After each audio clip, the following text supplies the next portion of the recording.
Welcome back to Digital Deceptions, where we peel back the layers of political rhetoric to expose the raw mechanicry of power. Today, President Trump just delivered a shockwave across the globe, dramatically ending the controversial U.S. travel ban, and the timing suggests a deeper political strategy at play. In a move that immediately escalated his administration's hardline immigration stance, President Trump has added 7 new countries to its list, subject to full entry ban into the United States. The White House proclaimed the action is necessary to protect the nation from national security and public safety threats, citing several deficiencies in screening, vetting, and informed sharing in the targeted nations. The new list of countries facing full restrictions now include Burkina Faso, Mali, Niger, South Sudan, and Syria, along with those holding Palestinian authorized issued travel documents.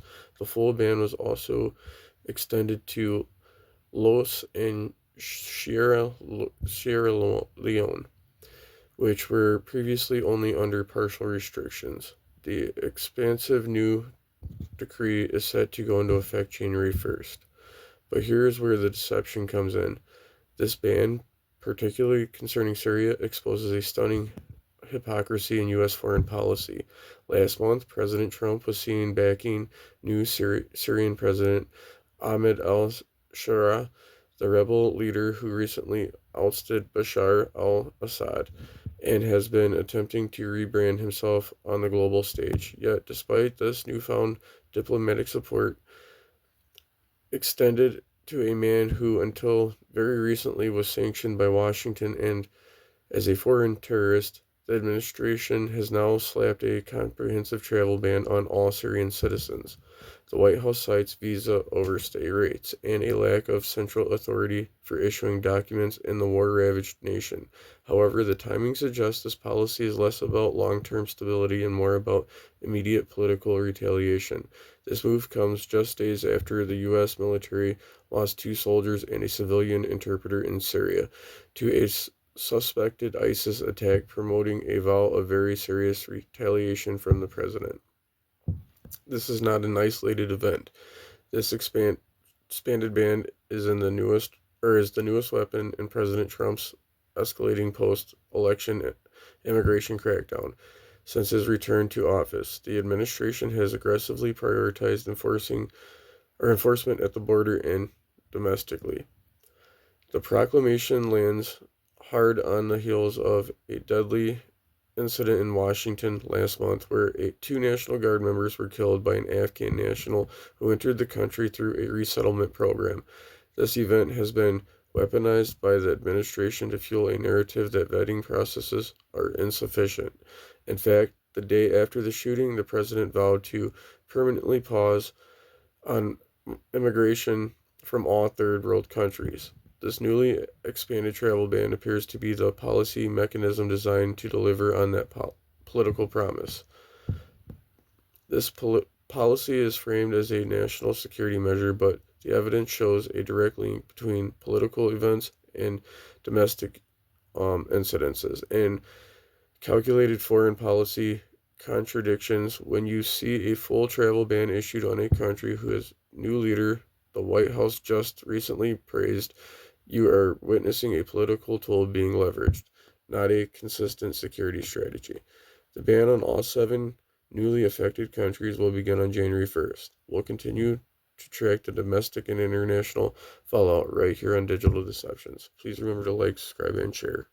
The federal government is stepping into enforcing the Bill of Rights, but not in the way you might expect. In a massive legal escalation, the Department of Justice has just sued the U.S. Virgin Islands, claiming their gun laws don't just restrict the Second Amendment, they effectively nullify it. Is this a win for the constitutional rights or a federal overreach into local safety? Let's dive into the details. Welcome back to Digital Deceptions. On December 16, 2025, the U.S. Department of Justice filed a major lawsuit in the District Court of the Virgin Islands to target the Virgin Island Police Department and its Commissioner, Mario Brooks. The DOJ argument is simple. The territory has created a bureaucratic maze designed to make lawful gun ownership nearly impossible for the average citizen. This is one of the first major actions from the DOJ's newly formed Second Amendment section, a division specifically created to hunt down local and state laws that infringe on your rights to bear arms. So what exactly are they doing down in the islands? According to the complaint, the Virgin Islands Police Department has been using a series of unconstitutional obstructions to block permit applications. Here are the highlights from the DOJ's list of grievances. Unreasonable delays. Applicants are reportedly waiting months or even over a year just to get a response on a permit. Forced home inspections. The VIPD allegedly requires a home search before a permit is guaranteed. If you refuse the search, you're denied the permit. The DOJ says these searches are unconstitutional on their face. The bolted safe rule. Residents are being told they must have a gun safe permanently bolted to their floor or wall, and if multiple people in the house, like a husband and a wife, want permits, they are being forced to buy separate safes for each person. The proper cause. Requirements. Perhaps the biggest legal hurdle. The islands still require citizens to prove a proper reason to carry. This is almost identical to the New York law that the Supreme Court already struck down in a landmark Bureau decision. U.S. Attorney Adam Sleeper stated that the territory's law have rendered the Second Amendment a virtual nullity. Assistant Attorney General Emmett Dillon, who leads the Civil Rights Division, made it clear this isn't just about one territory. This is a shot across the bow of any jurisdiction using red tape to bypass the Constitution. The lawsuit comes at a time of high tensions in the Virgin Islands. Local lawmakers have recently been pushing Bill number 36-0144, which would ban certain semi-automatic firearms and require the surrender of magazines that hold more than 10 rounds. The DOJ's lawsuit essentially challenges the entire culture of gun control in the territory, arguing the law-abiding citizens are being treated like criminals before they even own the weapon. The Virgin Islands government says that they are taking the allegations serious, but the battle is just beginning. Does the government have the right to inspect our homes before you exercise a constitutional right, or is the DOJ right to step in and clear the path for gun ownership? Let us know what you think in the comments below. Is this the start of a nationwide cleanup for gun laws, or is this federal government overstepping?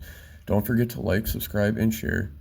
Hit that notification bell for more updates on this developing stories.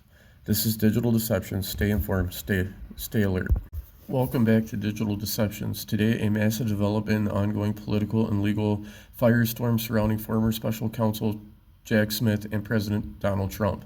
For the first time since abandoning his criminal case against the president, Jack Smith has sat down with lawmakers on Capitol Hill. According to an opening statement obtained by the Associated Press and reporting by the Los Angeles Times, Smith isn't backing down. He told House Judicial Committee that his team didn't just have suspicions, they had proof beyond a reasonable doubt. During a closed-door deposition on Wednesday, Smith defended his multi-year investigation into the 2020 election. He stated that his team developed proof beyond a reasonable doubt that Donald Trump criminally conspired to overturn the results of the election. But it didn't stop there. Smith also addressed the Mar-a-Lago documents case, claiming his investigators acquired powerful evidence that the president broke the law by hoarding classified records and obstructing the government's efforts to get them back. Though the investigation critics and the president himself have characterized Smith's work as a witch hunt or a politically motivated hit job, Smith used the testimony to push back against the claims directly. In his statement, Smith said, "I made my decision in the investigation without regard to President Trump's political association, activities, beliefs, or candidacy." He went even further, asserting that he would prosecute a former president based on those same facts today, regardless of whether the president was a Republican or a Democrat. So why is this happening now? Smith was subpoenaed by the House Judiciary Committee as a part of a Republican-led oversight investigation into the Justice Department's conduct. While Smith volunteered to testify publicly a month ago, his lawyers said Republicans refused that offer, opting instead for his private session. Meanwhile, Republicans are focusing on the team's use of cell phone records belonging to certain GOP lawmakers around the January 6th Smith is expected to clarify that these records only showed call logs, who called whom for how long, not actual content for those conversations. Trump speaking from the White House told reporters he actually preferred a public hearing. He claimed Smith wouldn't be able to answer the tough questions.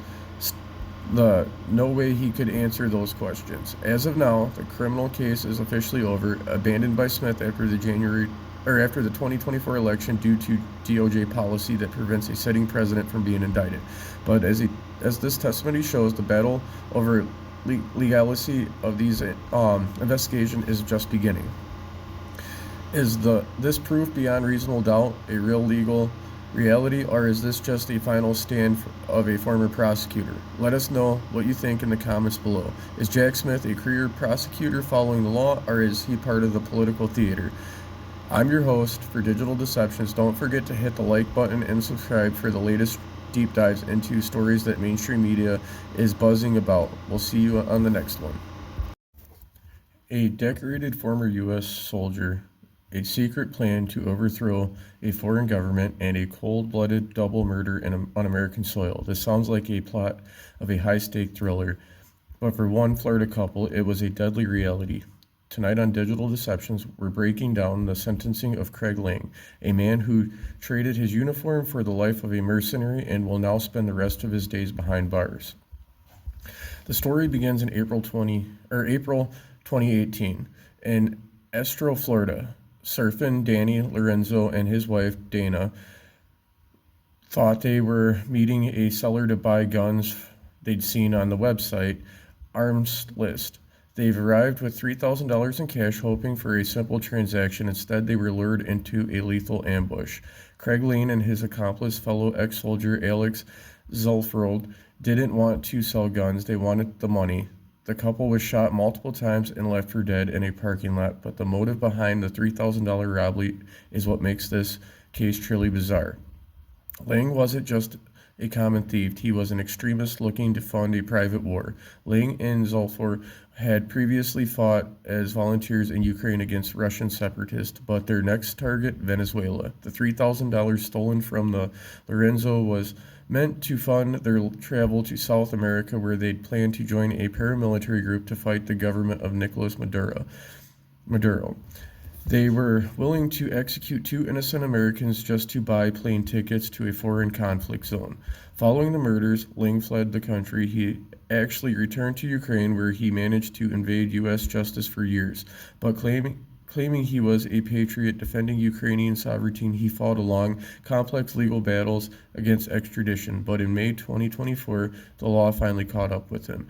He was brought back to Florida to face the music. In September, he was convicted on federal charges, including robbery and conspiracy to kill a person in a foreign country. This week, the Justice Department confirmed the final nail in the coffin. Craig Lane, now 35, has been sentenced to 2 consecutive life terms in federal prison. This follows the same sentencing given to his partner in crime earlier this year. The judge's message was clear. Your military background is not a license to commit murder, and your political crusades do not justify the loss of innocent lives. A couple murdered for $3,000 to fund a mercenary's dream that never happened is a stark reminder of how radicalization can turn those trained to protect us into very predators of war. What do you think about the rise of volunteer soldiers getting involved in foreign conflicts? Let us know in the comments below. Don't forget to like and subscribe to Digital Deceptions for more deep dives into the shadows of digital and physical world. Thank you for being viewers. Welcome back to Digital Deceptions. Today we're diving into a geopolitical showdown in South America that just reached the highest court in the world.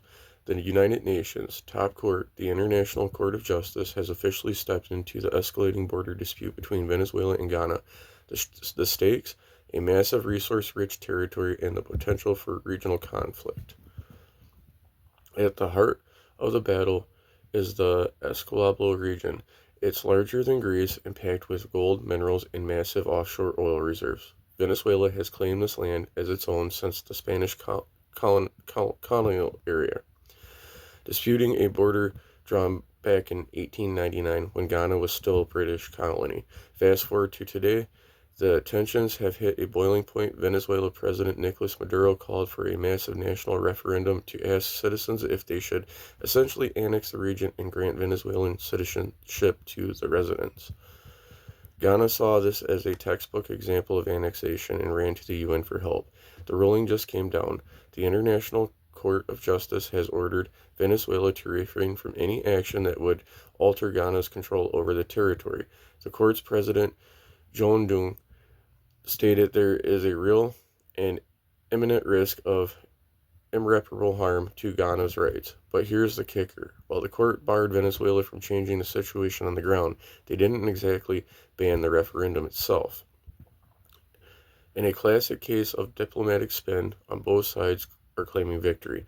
Ghana's president, Irfan Ali, says the ruling makes it clear that Venezuela cannot touch the territory or annex any single inch. Meanwhile, Venezuela Vice President Declay Rodriguez called it a win for Caracas because the UN didn't stop their vote. She basically told the media that Ghana went looking for wool and came back sheared. So, what's the digital deception here? It's the illusion of a quick fix. While the court order is legally binding, the ICJ has no policing force to enforce it. The actual case regarding who truly owns the land could take years to resolve. In the meantime, the region remains on edge. Is Maduro using this as a nationalist distraction from domestic issues, or are we looking at the next major border flashpoint? This is a story where the lines on the map are being rewritten in real time. While we'll keep a close eye on this and how it develops. What do you think? Is this a case of colonial era mistake coming back to haunt the present, or a modern resource grab? Drop your thoughts in the comment below. Don't forget to like, subscribe, and hit that notification bell for more deep dives into the stories in the world that the world is trying to hide. Thank you for being viewers. The internet is exploding with claims that marijuana was just federally legalized by executive order. Headlines are screaming victory, while others are calling it a big pharma trap. But here at Digital Deceptions, I look at the fine print. Today, President Trump signed an order to move cannabis to Schedule 3. But what the viral clips aren't telling you is that this is isn't as much about regulations as it is about research. Let's clear the first deception. Marijuana is not federally legal tonight. By signing this order, the president has directed Attorney General Pam Bondi to expedite the move from Schedule 1 to Schedule 3. The reality is it puts marijuana in the same category as ketamine and anabolic steroids. The trap is recreational use remains a federal crime. If you are in a state where it's illegal, the order doesn't change your local police department's ability to arrest you. This is about medical recognition, not a free-for-all. There is a massive theory circulating that this is a false flag, designed to hand the industry to pharmaceutical giants. Is there truth to it? The fear is Schedule 3 drugs usually require FDA approval and pharmaceutical prescriptions. Critics like High Times publisher John Kelschman warn this could subject local dispensaries to new federal felonies if they don't meet pharma-grade standards. The order specifically directs the White House to work with Congress to update the definition of full-spectrum CBD to keep it accessible to the public. Trump is framing this as an opiate alternative, using the plant to fight fentanyl crisis. The real winner today isn't the smoker, it's the business owner. For years, legal dispensaries have been crushed by IRS Section 280E, a rule that prevents drug traffickers from taking tax deductions.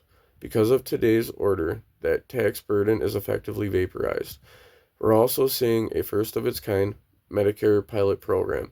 For the first time, the federal government may begin reimbursing seniors for CBD treatment. That is a massive shift in federal policy that almost no one is talking about. So is this a deception?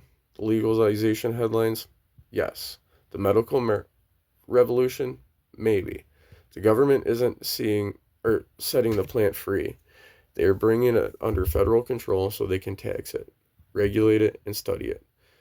Don't let the digital hype blind you to the regulatory realities. Thank you for being a Digital Deception viewers. Please remember to like, subscribe, and share.